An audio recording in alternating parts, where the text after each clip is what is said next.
तो आज हम लोग इलेक्ट्रो होम्योपैथी के क्लास में बहुत ही इम्पोर्टेंट टॉपिक डिस्कस करने वाले हैं।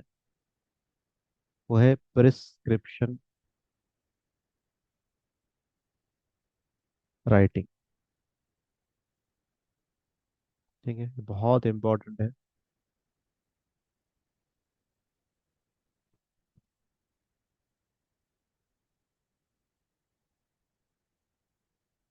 मेडिसिन देना एक स्किल है,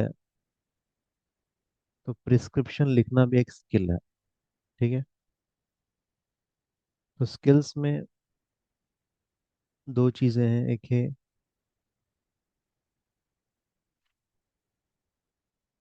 डायग्नोसिस एंड ट्रीटमेंट। ठीक है, तो दोनों स्किल्स है। ट्रीटमेंट का पूरा डिपेंडेंट आप डायग्नोसिस पे है। ठीक है, डायग्नोसिस का पूरा डिपेंडेंट आपका प्रिस्क्रिप्शन राइटिंग। आइए देखते हैं हम कि प्रिस्क्रिप्शन में हम क्या क्या चीज़ों का ख्याल रखें और कैसा एक प्रोफेशनल वे में आप प्रिस्क्रिप्शन लिखें। प्रिस्क्रिप्शन का मतलब क्या है कि जो भी पेशेंट आपको अपनी बातें बताता है, पेशेंट का मेडिकल हिस्ट्री हो, पेशेंट का कंप्लेंट्स हो, पेशेंट के साइन एंड सिम्टम्स हो, पेशेंट को एडवाइस जो भी आप देते हैं उसके बारे में हो, पेशेंट को जो ट्रीटमेंट आप देते हो उसको रिटर्न फॉर्म में जो आप पेपर पे लाते हैं उसको हम कहते हैं प्रिस्क्रिप्शन। ठीक है, प्रिस्क्राइब करना, एडवाइस देना। तो आइए देखते हैं इलेक्ट्रो होम्योपैथी में हम किन चीज़ों का ख्याल रखें। सबसे पहले आपके पास पेशेंट आता है। एक है बेसिक में, इसमें मैं दो चीज़ें बात करूंगा। एक बेसिक लेवल और एक है एडवांस लेवल। अब एडवांस लेवल में भी दो लेवल है। एडवांस में लेवल 1 एंड लेवल 2। ठीक है, तो बेसिक लेवल के साथ बताऊं, एडवांस में हम लोग नहीं जाएंगे। तो प्रिस्क्रिप्शन का बेसिक लेवल क्या होना चाहिए, इसको बताएंगे हम पहले। ठीक है,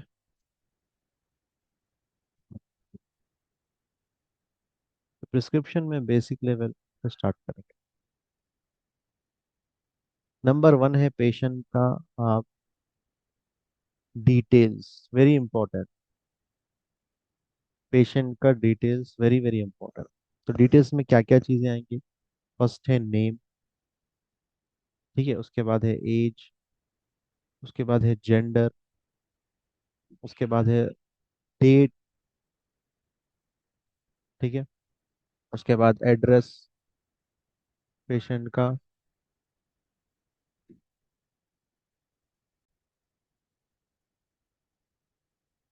एड्रेस, फिर नेक्स्ट है फोन नंबर।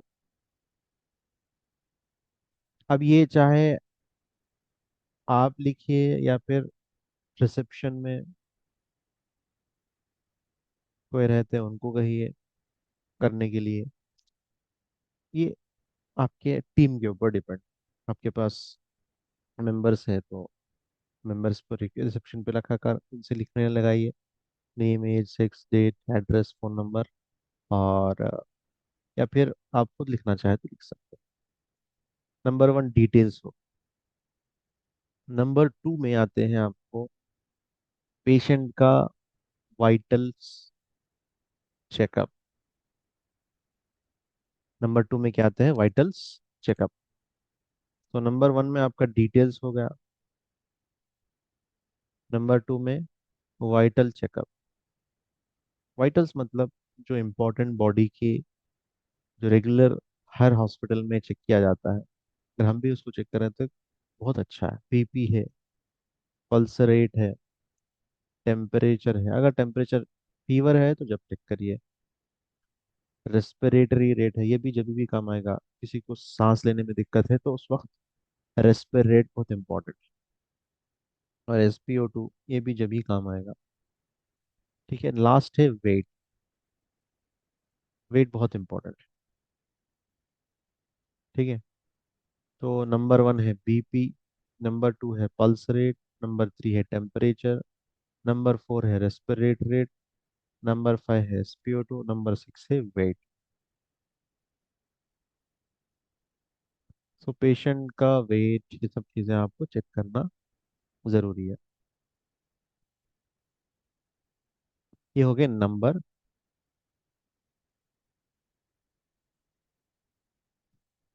दे नंबर टू जो वाइटल्स आप लोग चेक करेंगे। ठीक है, नंबर वन में हमने डिटेल्स देखा, नंबर टू में वाइटल चेकअप, अब नंबर थ्री। ये बेसिक लेवल है, इसलिए हम लोग पहले इस पे जाएंगे। नंबर थ्री में दो चीज़ें कर सकते हैं आप, या तो डायरेक्ट आपको कंप्लेंट्स पूछ सकते हैं पेशेंट के, क्या तकलीफ है, या फिर उसका टेम्पैरामेंट देखिए। टेम्पैरामेंट में क्या देखेंगे आप? चार चीज़ें हैं टेम्पैरामेंट। उसका वॉकिंग, उसका फेस, उसका हैबिट्स, उसका जनरल नेचर।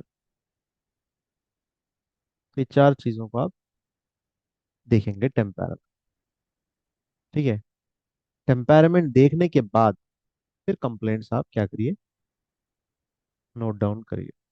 और ये कंप्लेंट्स को इसके साथ टैली करिए। अगर पेशेंट का लिम्फेटिक टेम्पैरामेंट निकला, तो पेशेंट जो कंप्लेंट्स दे रहा उसको लिम्फेटिक से टैली करिए कि लिम्फ के जितने ऑर्गन्स हमने पढ़ा, प्रोडक्शन, यूटिलाइजिंग एंड प्यूरिफिकेशन, पप।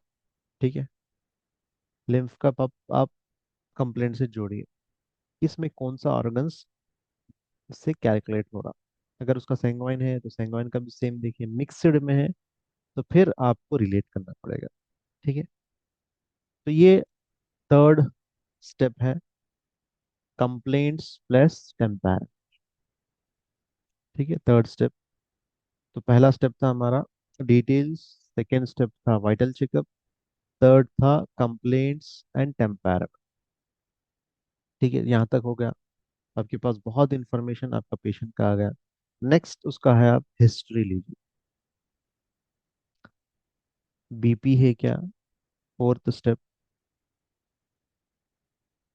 ठीक है, बीपी से पहले ठीक है, फोर्थ स्टेप बीपी हिस्ट्री लीजिए।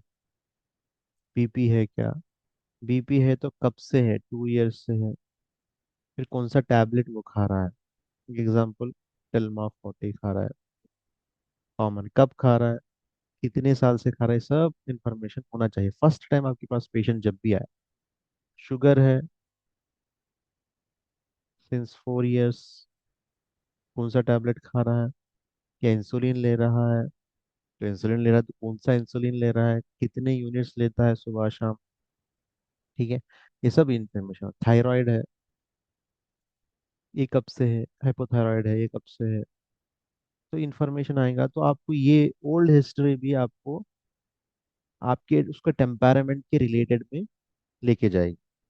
ठीक है, और बहुत पहली चीज ये है कि कंप्लेंट्स में एक चीज जब आप नोट करेंगे, कंप्लेंट जैसा कि हेडेक है, कब से है, 2 दिन से है, सीवियर है या माइल्ड है या फिर मॉडरेट है। हेडेक आपने पूछा, ये भी जरूरी है। माइल्ड हेडेक है, हेडेक है तो कहाँ पे है, फ्रंटल है, पैराइटल है, टेम्पोरल है, ऑसिपिटल है, ये पूरे हेड में है।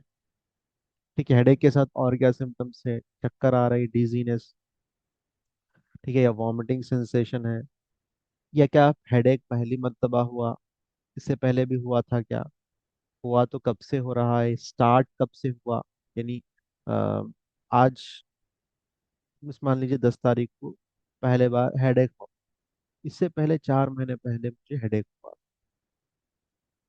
ठीक है, 4 महीने पहले मैंने हेडेक हुआ, उससे पहले 1 साल पहले हेडेक हुआ था, ये भी साइकिल आप नोट डाउन करेंगे। ठीक है, तो नोट डाउन करना जरूरी है। तो साल में 2 मरतबा उसको हेडेक होता है, और हेडेक होने के बाद वो 10 से 15 दिन गोलियां या ट्रीटमेंट वो लेता था, तो जब जाके उसका हेडेक कम हो। तो ऐसे ही हर चीज में। बैक पेन हो, नेक पेन हो, नी पेन हो, या कुछ और प्रॉब्लम, या फ्रेश कंप्लेंट्स हो सकता है, किसी को पहली मर्तबा हो सकता है। ठीक है, तो ये चीज आपको नोट डाउन कराना है, कंप्लेंट्स में बहुत जरूरी है। तो मैंने हिस्ट्री में बताया थायराइड है। हिस्ट्री में एक है नॉन सर्जरिकल हिस्ट्री। इसमें सर्जरी तो नहीं होती, पेशेंट की सर्जरिकल हिस्ट्री ये भी पता चला होना चाहिए, सर्जरी कुछ हुए क्या पेशेंट का। ठीक है, तो ये बहुत इंपॉर्टेंट है। नेक्स्ट है सोशल हिस्ट्री। इससे भी आपको नेचर पता चलेगा पेशेंट का।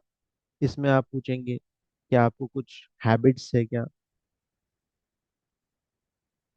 ठीक है, जैसा कि स्मोकिंग, ड्रिंकिंग, ठीक है, और कुछ पान पराग, गुटखा, एक्सेट्रा एक्सेट्रा, तो उससे पता चलेगा कि पेशेंट के अंदर क्या है, ये हैबिट्स की वजह से भी प्रॉब्लम्स आ सकती है। ठीक है, तो ये चीज़ आपको मालूम होना चाहिए। और अगर ये और एक हिस्ट्री लेना भी बेहतर होगा कि उसका वर्क क्या है, उसका एम्प्लॉयमेंट हिस्ट्री भी बोल सकते हैं, जिससे आपको, जैसा कि पेशेंट आ रहा बैक पेन के साथ, तो जब आप पूछेंगे एम्प्लॉयमेंट क्या काम करते हो, दिन भर बैठ के रहना है, sitting on the chair, on the chair in front of computer. तो ये तो रीजन यही हुआ, दिन भर आप बगैर 8 से 10 घंटे बैठेंगे एक जगह, बीच में एक आधा घंटा उठेंगे, तो ऑब्वियसली बैक पेन का ये पूरा वजन आपका बैक पे रहेगा, दिन भर वर्टिब्रल कॉलम पे रहेगा। तो ये भी रीजन हो सकता है, तो ये आप सोशल में ही इसी को ला लीजिए, एम्प्लॉयमेंट, सोशल, इकोनॉमिकल, ये भी ला सकते हैं फैमिली हिस्ट्री। ठीक है, तो ये डिपेंडिंग अपॉन द कंडीशन। ठीक है, इससे क्या हो सकता है, पेशेंट कितना एफोर्ड कर सकता है ट्रीटमेंट का, और उसको हम लेस कॉस्ट इफेक्टिव ट्रीटमेंट देकर कितना जल्दी उसको ठीक कर सकते हैं, और क्या ऑप्शन है ये मालूम। अगर एम्प्लॉयमेंट अच्छा है और इकोनॉमिकली स्टेबल है पेशेंट, तो उसको अच्छे मेडिसिन या अच्छा और क्या दे सकते हैं जो हाई कैटेगरी में रहकर भी उसको बेनिफिशियल। तो दोनों तरह से हमें सोचना पड़ेगा एज ए डॉक्टर। ठीक है, तो नंबर वन क्या था आपका, डिटेल्स था। नंबर टू आपका वाइटल चेकअप था। उसके बाद आपके कंप्लेंट्स है। ठीक है, और उसके बाद आपका टेम्पैरामेंट है, टेम्पैरामेंट मालूम करेंगे आप। ठीक है, उसके बाद हिस्ट्री है। हिस्ट्री में भी एक है नॉन सर्जरिकल और एक है आपका सर्जरिकल। ठीक है, उसके बाद आप सिक्स्थ में आप सोशल हिस्ट्री देख सकते हैं। सोशल में आप इकोनॉमिकल, ठीक है, और एक एम्प्लॉयमेंट हिस्ट्री। ठीक है, सब मालूमात।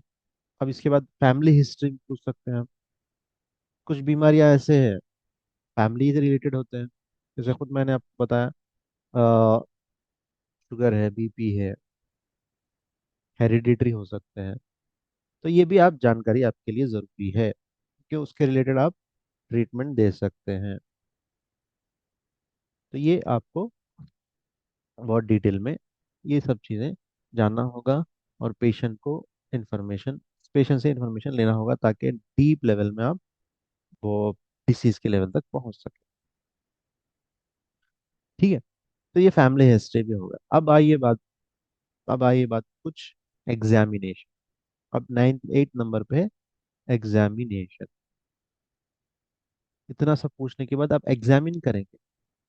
ठीक है, पेशेंट के, जैसा कि पेशेंट आ रहा है आपके पास हेडेक बोल के, तो आप देखेंगे कहीं मार तो लगा हुआ नहीं है, कहीं सूजन तो नहीं है, हाँ, कहीं रेडनेस तो नहीं है, ये नोट डाउन करेंगे, इसी को एग्जामिनेशन बोलेंगे। इसमें साइन हो सकते हैं, कुछ सिम्टम्स भी हो सकते हैं। ठीक है, साइन एंड सिम्टम्स हो सकते हैं। साइन जो देखेंगे आप, जो भी जैसा मार लग गए, गिर गए, मार लगने के बाद कहीं रेडनेस आ गया। ठीक है, कुछ यहाँ पे पेशेंट का हाथ नहीं उठ पा रहा है, सिम्टम है, पेन बहुत ज्यादा है।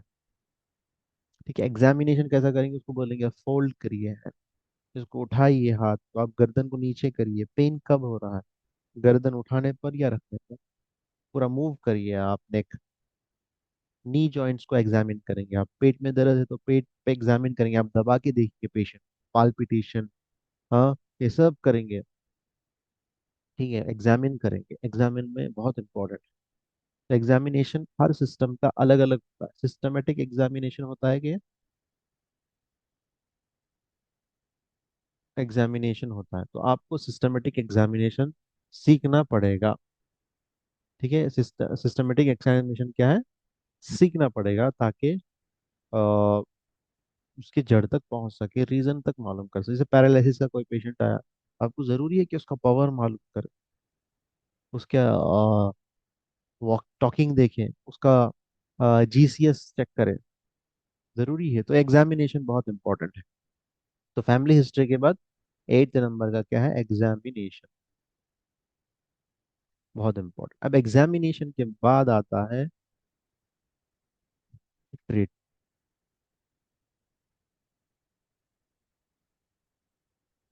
क्या आता है, ट्रीट। अब ट्रीटमेंट में आपको इतना सब इंफॉर्मेशन मिल गया। ठीक है, अब इसमें मैं आपको पल्स डायग्नोसिस नहीं बताऊंगा ट्रीटमेंट, क्योंकि पल्स डायग्नोसिस एडवांस में आ जाएगा, पल्स और पल्स डायग्नोसिस। ठीक है, अब यहाँ पर सिर्फ हम टेम्पैरामेंट हमने जान लिया। तो टेम्पैरामेंट जानने के बाद हम टेम्पैरामेंट पहले नोट डाउन करेंगे पेशेंट का। इलेक्ट्रोहोम्योपैथी के टेम्पैरामेंट के हिसाब से उसका डिसीज का स्टेज देख, stage of disease 3rd number पर क्या है, ये हाइपर है या हाइपो, ये बहुत इंपॉर्टेंट। यानी डिसीज हो गया, अब ये हाइपर है हाइपो।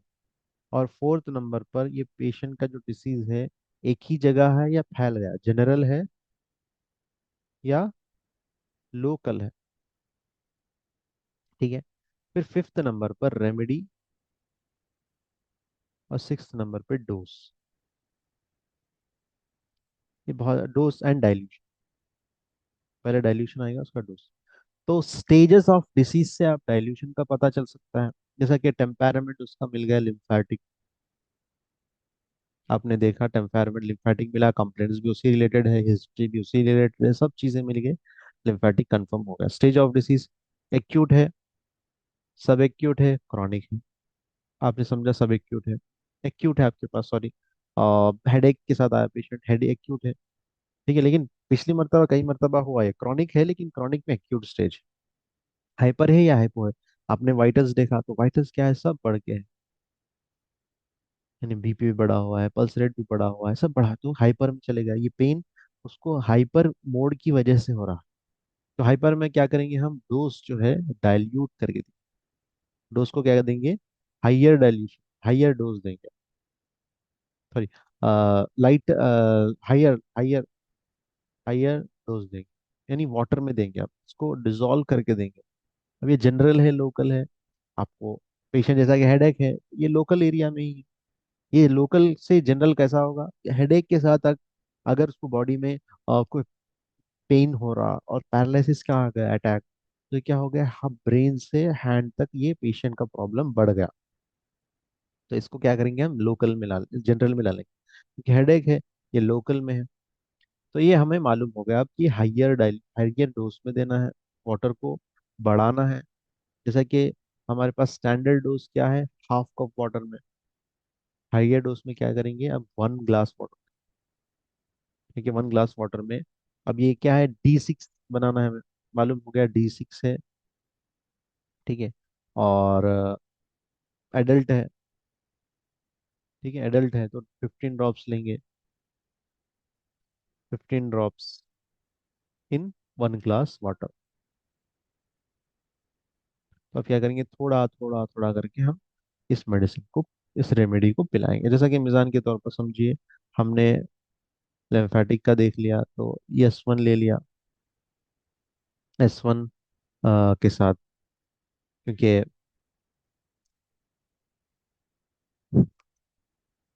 S1 पेशेंट सिम्टम्स भी देखे तो S1 RE लिया, और F1 WE ले लिया, या F1 YE ले लिया, RE के साथ YE। तो इसको दे दिया हमने, अब इसको D6 में दिया हमने। ठीक है, इसको हम हाइयर डाइल्यूशन,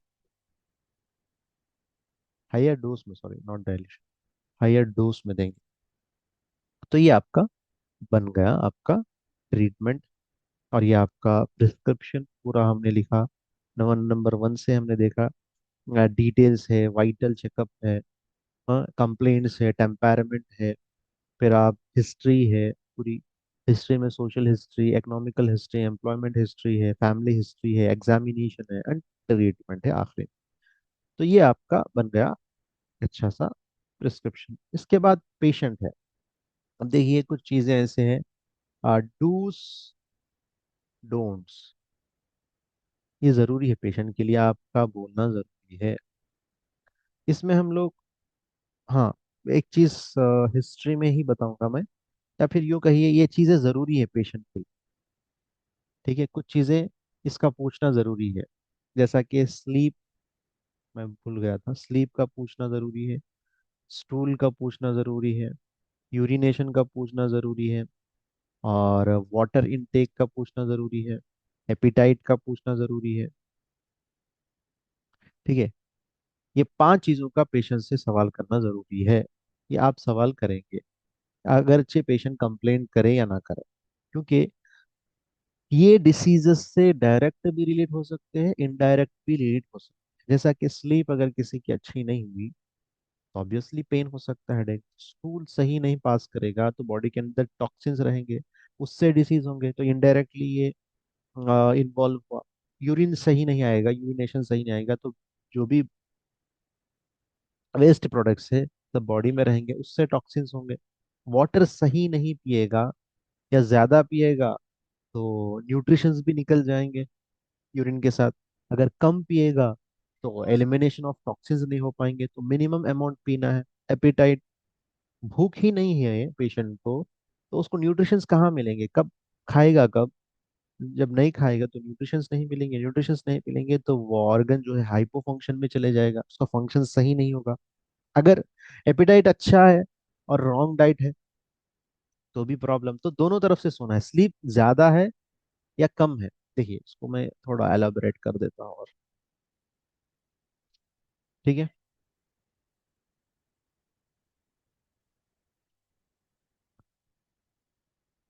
तो पहला नंबर है हमारा स्लीप। तो स्लीप पेशेंट को पूछना है ज्यादा है या कम है या नॉर्मल है, तो वो कह किसी में से एक कहेगा। उसके बाद आपका स्टूल है, ज्यादा स्टूल आता है, बिल्कुल नहीं आता, या नॉर्मल है। यूरिन है, ज्यादा आता है, कम आता है, या नॉर्मल है।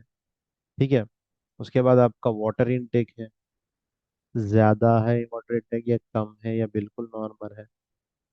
फिर आपका एपिटाइट है, एपिटाइट ज्यादा है, कम है, या बराबर है, जितना लगना है उतना भूख लगता है। तो स्लीप अगर ज्यादा होगी, ये भी प्रॉब्लम है, कुछ ना कुछ बॉडी में क्या है, इश्यू है, जिसकी वजह से स्लीप ज्यादा आ रही पेशेंट। यानी मिनिमम जो सोने का टाइम है 6 to 9 आवर्स कह लीजिए, इतना तो नींद होना है हर एक पर्सन को, एडल्ट। बच्चों का अलग है टाइमिंग्स, बड़ों का अलग है, ओल्ड एज में अलग है। स्टूल 2 टाइम्स आना है आपको, और गोल्डन कलर में होना चाहिए, लाइट गोल्डन। ठीक है, यूरिनेशन 4 to 6 टाइम्स। ठीक है, ये भी लाइट गोल्डन में होना चाहिए। ठीक है, urination, water intake according to the weight, 60 kgs है तो मिनिमम 3 लीटर्स वाटर पीना है, 2.5 to 3 लीटर्स। एपिटाइट है तो आप मिनिमम आप 3 टाइम्स अ डे खाना है। तो ये नॉर्मल है। अगर कोई एपिटाइट ज्यादा है, ज्यादा भूख लग रही, तो कुछ प्रॉब्लम है, जैसा कि थायराइड में भी होता है, शुगर में भी होता है, ज्यादा भूख लगती है पेशेंट।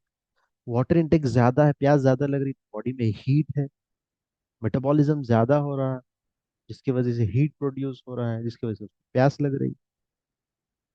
या प्यास बिल्कुल नहीं लग रही, बॉडी के अंदर डिफिशिएंट, कोल्डनेस ज्यादा है, ज्यादा सर ठंड है उसके अंदर, ज्यादा वीक है बॉडी, जिसकी वजह से वाटर इनटेक कम है।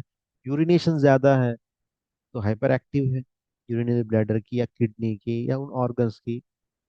यूरिनेशन बिल्कुल कम है, तो कम होने की वजह या तो वाटर इनटेक है, या ये जो किडनी सिस्टम है, यूरिनरी बैड सिस्टम है, उसमें कुछ प्रॉब्लम है, स्टूल ज्यादा आ रहा तो भी प्रॉब्लम है, स्टूल कम आ रहा बिल्कुल नहीं आ रहा तो भी, क्रॉनिक कॉन्स्टिपेशन है पेशेंट को तो भी प्रॉब्लम है, स्लीप ज्यादा आ रहा तो ब्रेन कमजोर है, सर्कुलेशन सही नहीं हो पा रहा, कुछ और प्रॉब्लम हो सकता है, ज्यादा कम आ रहा बिल्कुल, हाइपर एक्टिव है, ठीक है, लिवर में प्रॉब्लम हो सकता है, लिवर के मेटाबॉलिज्म में प्रॉब्लम है, जिसकी वजह से नींद बिल्कुल नहीं आ रही। तो ये सब चीजों का हमें ख्याल रखना चाहिए। ठीक है, तो ये था आपका ये 5 क्वेश्चन। अब इसके बाद जो है डूज एंड डोंट्स में बताना है पेशेंट को आप, जैसा कि एग्जाम्पल के तौर पर, क्योंकि एक एक डिसीज का डूज एंड डोंट्स अलग अलग रहता है, तो मैं यहाँ पे एक एक एग्जाम्पल लेता हूँ। जैसे हेडेक का चल रहा है, हेडेक में क्यों हेडेक हो रहा है, हमने मालूम किया कि उसके अंदर पानी की कमी है, पानी कम पी रहा पेशेंट, एक रीजन समझिए। तो हम क्या कहेंगे, पानी का इंटेक बढ़ाने की, जब आप पूरा हिस्ट्री लेंगे तो ये मालूम होगा कुछ डिसीज नहीं है उसके अंदर, कुछ बीमारी नहीं है, बल्कि क्या है, वाटर इंटेक कम है, सर्कुलेशन कम हो रहा ब्रेन की तरफ, वाटर क्वांटिटी कम है, तो सर्कुलेशन कम होने की वजह से ब्रेन पे स्ट्रेस गिर रहा, नर्व्स पे स्ट्रेस गिर रहा, आर्टरीज पे स्ट्रेस गिर रहा, वेन्स पे स्ट्रेस गिर रहा, जिसकी वजह से उसको हेडेक हो रहा है। वो stress age related brain brain headache के नाम से दे रहा है। तो पेशेंट कहेंगे कि वाटर इंटेक बढ़ाइए आप, जूसेस पीजिए, फ्रूट्स खाइए, वेजिटेबल्स खाइए, अच्छा, और बंद करिए आप नॉनवेज खाना। और इलेक्ट्रोहोम्योपैथी में खासकर सोर फूड को अवॉइड कराना चाहिए, जैसे कि इमली है, नींबू है, दही है, इनको अवॉइड करना चाहिए। ये अवॉइड, इससे कुछ होता ना साइड इफेक्ट, लेकिन इसका, इसकी वजह से मेडिसिन का जो मेटाबॉलिज्म है, जो अब्जॉर्प्शन लेवल है, वो डिक्रीज हो जाता है। तो इस वजह से पेशेंट को अवॉइड करना चाहिए। ठीक है, तो ये डोज एंड डोंट्स अलग अलग रहते हैं पेशेंट में, तो ये 3 चीज़ें 4 चीज़ें छोड़ना है। और मेरी तरफ से और चीज़ें भी ऐड कर सकते हैं पेशेंट को, फ्रूट्स अवॉइड, फ्रूट्स खाने के लिए कहिए अकॉर्डिंग टू वेट, क्योंकि न्यूट्रिशन लेवल बराबर रहे, वेजिटेबल्स खाने के लिए कहिए, डेयरी प्रोडक्ट्स को अवॉइड कराइए, नॉनवेज को अवॉइड कराइए। ठीक है, और आपका इमली हो गया है, नींबू है, ठीक है, दही है, इन सब को अवॉइड कराइए पेशेंट्स, ये 3 चीजें तो कंपलसरी है। फ्रूट से, और सन बाथ कराइए कंपलसरी, सन बाथ धूप में ठहरने के लिए कहिए पेशेंट को, ठीक है, जरूरी है daily sun bath, very important. ठीक है, और जो भी पेशेंट को कहिए कि बाहर से कुछ भी मत खाए, ठीक है, स्नैक्स खाना है तो फ्रूट्स खा सकते हैं, सीड्स हमने पढ़ा था, ग्रेन्स देखा हमने, ये सब चीज़ें खा सकते हैं। ठीक है, तो ये बेसिक लेवल में आपको, बेसिक लेवल है, एडवांस में आप उसको और डिटेल में जाके न्यूट्रिशन क्या ज़रूरी है, ये डिसीज में कौन से न्यूट्रिशन फूड देना ज़रूरी है, तो उसका भी एडवाइस दे सकते हैं आप पेशेंट को, और एक्सरसाइज एडवाइस दे सकते हैं पेशेंट, कहिए जैसा कि सन बाथ ज़रूरी है, एक्सरसाइज भी ज़रूरी है पेशेंट को, डेली 20 to 30 मिनट्स वॉक करने के लिए कहिए, या फिर कुछ हल्का फुल्का बैठे बैठे भी एक्सरसाइज कर सकते हैं, जो बहुत सारे बेनिफिट्स। अर्ली टू बेड कहिए, और डेली 10-11 PM को सोने के लिए कहिए, ये सब करने से, डेली बात करने के लिए कहिए, पानी नहाने के लिए कहिए, जिससे क्या है, बॉडी में सर्कुलेशन अच्छा रहेगा और फ्रेशनेस रहेगी। ठीक है, तो ये सब चीज़ें आप अपने पर्सनल एक्सपीरियंस के हिसाब से आप एडवाइस कर सकते हैं पेशेंट को। तो एडवांस लेवल जो है कुछ नहीं है, बल्कि वो आपका एक्सपीरियंस है, हर पेशेंट से इंटरेक्ट करने के बाद उसको क्या ज़रूरत है, उस वक्त के हिसाब से आप जो एडवाइस दे रहेंगे वही एडवांस लेवल प्रिस्क्रिप्शन। और उसमें पल्स डायग्नोसिस भी आ जाता है। तो पल्स डायग्नोसिस में आप डायरेक्ट बिना पेशेंट पूछे आप खुद बता सकेंगे, इतनी हिस्ट्री की जरूरत भी नहीं पड़ेगी। तो ये हिस्ट्री इनिशियल में आप लेना ज़रूरी है, और पेशेंट से बातचीत बढ़ेगी, और हर पेशेंट का कहने का अंदाज अलग अलग होगा, और उससे बहुत सारे नॉलेज आएगा, तो आप नोट डाउन करेंगे, तो ये हिस्ट्री, ये आप प्रिस्क्रिप्शन बुक में लिख सकते हैं, या कुछ डायरी बना लीजिए, या खुद आपका लेटर हेड बना सकते हैं। ठीक है, मैं एक, मेरे पास है, मैं आपको सेंड करूंगा व्हाट्सएप पे, अपने ग्रुप में। ठीक है, तो आप देख सकते हैं सब चीज़ें। तो ये था डिस्क्रिप्शन राइटिंग, इन डिटेल्स मैंने आपको बताया। आपको कुछ भी डाउट है तो आप लोग पूछ सकते हैं।